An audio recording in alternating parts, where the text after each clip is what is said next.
सुमनसवन्दित सुन्दरि माधवि चन्द्र सहोदरि हेममयि मुनिगणवन्दित मोक्षप्रदायिनि मञ्जुळभाषिणि वेदनुते पङ्कजवासिनि देवसुपूजित सद्गुणवर्षिणि शान्तियुते जय जय हे मधुसूदन कामिनि आदिलक्ष्मि जय पालय माम्।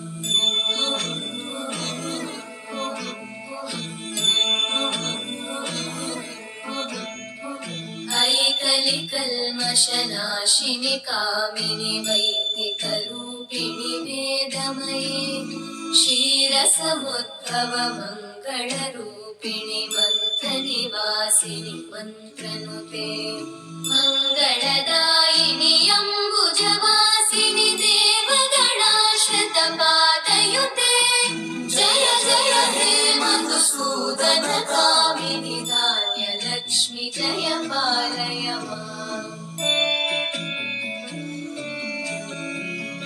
जय वरवर्णिनि वैष्णवि भार्गवि मन्त्रस्वरूपिणि मन्त्रमये सुरगणपूजित शीघ्रफलप्रद ज्ञानविकासिनि शास्त्रनुते भवभयहारिणि पापविमोचनि साधुजनाश्रितपादयुते जय जय हे मधुसूदन कामिनि धैर्यलक्ष्मि जय पालय माम्।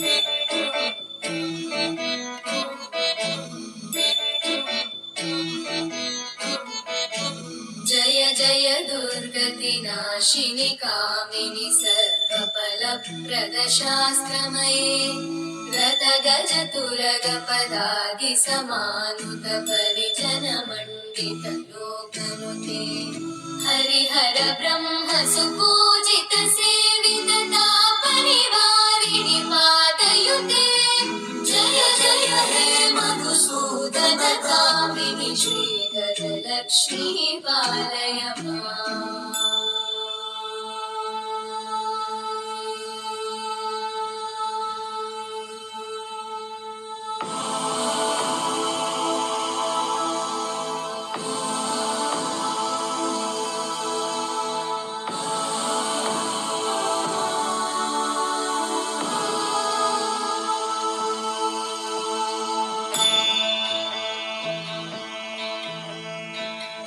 ऐकगवाहिनि मोहिनि चक्रिणि रागविवर्धिनि ज्ञानमये गुणगणवारिधि लोकहितैषिणि सप्तस्वरवरगाननुते सकलसुरासुरदेव मुनीश्वर मानव वन्दित पादयुते जय जय हे मधुसूदन कामिनि सन्तानलक्ष्मि पालय माम्।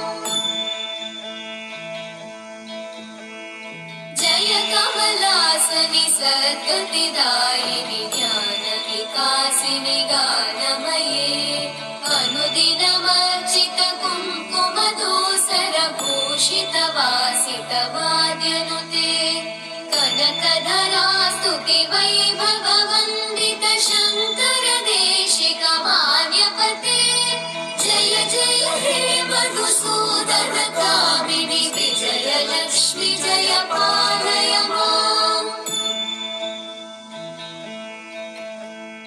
प्रणत सुरेश्वरि भारति भार्गवि शोकविनाशिनि रत्नमये मणिमय भूषित कर्णविभूषण शान्ति समावृत हास्यमुखे नवनिधिदायिनि कलिमलहारिणि काम्यफलप्रद हस्तयुते जय जय हे मधुसूदन कामिनि विद्या लक्ष्मि पालय माम्।